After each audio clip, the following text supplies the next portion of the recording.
बात करें पूरे हरियाणा प्रदेश की बात करें तो कहीं न कहीं भाजपा को पहले से चकमा तो जनता ने देने का काम किया है। जहाँ 10 सीट भाजपा के खाते में पिछली बार रही, 5 सीट कांग्रेस के खाते में आना अपने आप में हरियाणा विधानसभा की स्थिति बदलने के संकेत तो कम से कम शायद हरियाणा की जनता दे रही है। बदलने का तो किसी प्रकार का कोई संकेत इससे नहीं लगाया जा सकता। जी, हाँ, पार्टी ने अलग-अलग स्तर पर भाजपा पार्टी ने इस पर मंथन करना शुरू कर दिया है। कल माननीय मुख्यमंत्री जी ने सारे विधायकगण को चंडीगढ़ बुलाया था और उनसे इस पोलिंग के बाद का जो फीडबैक था उसको भी उन्होंने लिया है और पार्टी ज़रूर गंभीर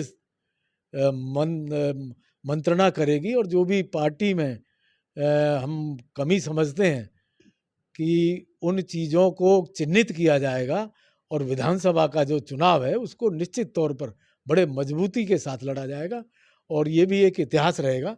जिस तरीके से मोदी जी की सरकार तीसरी बार बनी है, उसी प्रकार से भाजपा की सरकार हरियाणा में निश्चित तौर पर तीसरी बार बनेगी, ऐसा मेरा पूरा का पूरा अनुमान है। डॉक्टर साहब आपने बात करी कि मोदी जी की सरकार तीसरी बार बनी है, लेकिन कैसी सरकार बनी है?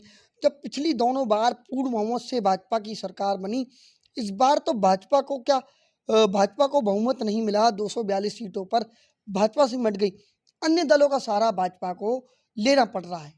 देखिए, पिछली बार भी जो मोदी जी की सरकार थी, वो भी हमारे कई पार्टियों से अलायंस था। जी, चाहे बेशक भाजपा का अपना बहुमत रहा, परंतु अलायंस के महत्व को समझते हुए और सभी अपने सहयोगी सहयोगी दलों का सम्मान करते हुए उन सबको मंत्रिमंडल में शामिल किया गया था।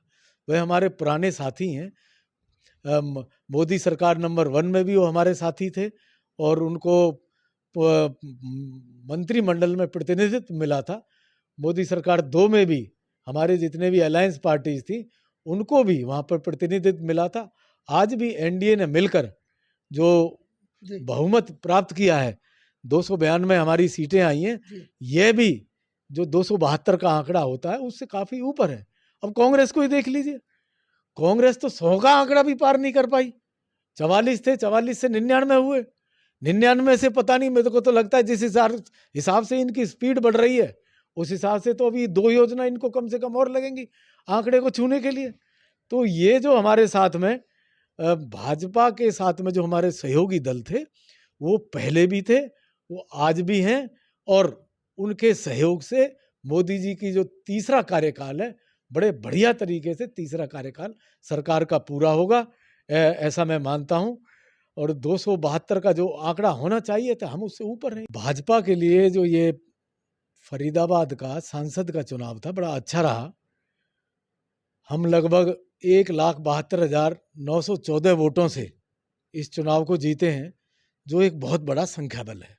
करें तो पलवल विधानसभा से भी हम 24,944 वोटों से जीते हैं। सभी कार्यकर्ताओं का और फरीदाबाद संसदीय क्षेत्र की सभी सुधी जनता का हार्दिक धन्यवाद करना चाहता हूं कि उन्होंने भाजपा के ऊपर विश्वास जताते हुए तीसरी बार चौधरी कृष्णपाल गुर्जर जी को भारी बहुमत से विजयी कराया। का सेहरा भाजपा अपने सिर पर तो बांध रही है, लेकिन 10 साल बाद जब लगातार काम करने के बाद जीत का आंकड़ा बढ़ना चाहिए था, वो जीत का आंकड़ा कम हुआ। एक नए प्रत्याशी ने जिसको 20 दिन 25 दिन पहले टिकट मिली, चुनाव मैदान में उतरे और वोट इतनी कम रह गई, 10 लाख पार का नारा आप लोगों ने दिया था। पलवल विधानसभा की बात करें, पिछली बार कृष्णपाल गुर्जर पलवल विधानसभा से 80,000 मतों से जीते थे। इस बार जीत का आंकड़ा बहुत कम रहा। मैं बात आपकी से सहमत हूँ कि पिछली बार से हमारा जो आंकड़ा है वो नीचे गिरा है, परंतु आप एक बात ये भी जी, देखिए कि अब की बार जो गर्मी थी, वो गर्मी 53 डिग्री सेंटीग्रेड तक 53 डिग्री तक पहुंची, जो कि मेरे ख्याल से अब ऐसा तापमान कभी रहा नहीं। भयंकर गर्मी थी और इस वजह से एक कारण ये भी रहा, गर्मी का कारण रहा हमारी वोटिंग परसेंटेज कम रही। जितनी वोटिंग परसेंटेज हम पलवल शहर में अनुमान कर रहे थे, वो वोटिंग परसेंटेज भी हमारी कम हो गई। इसमें हो सकता है कि गर्मी की भी एक वजह हो सकता है, हमारे कार्यकर्ताओं की भी कोई इसमें कमी रह गई हो। दूसरा एक विशेष कारण जो मैंने देखा इस चुनाव के दौरान, देहात में कई हमारे बूथ इस तरीके से थे जहां वोट डालने के लिए लोगों को 3-3, 4-4 किलोमीटर दूर जाना जी। पड़ रहा था। जैसे सोडला गांव में पेहरू का पंचायत एक अलग है, सोडला पंचायत एक अलग है। पेहरू का गांव के जितने भी लगभग 500 के करीब वोटर थे, उनको वोट डालने के लिए लगभग 3-4 किलोमीटर दूर सोडला जाना पड़ रहा था और इतनी भयंकर गर्मी थी, वो भी एक कारण रहा कि हमारे जो वोटर हैं, वो बूथ तक नहीं पहुंच पाए। इसी प्रकार से बागपुर के साथ माला सिंह फार्म लगा हुआ है, जो लगभग 2 किलोमीटर दूर है।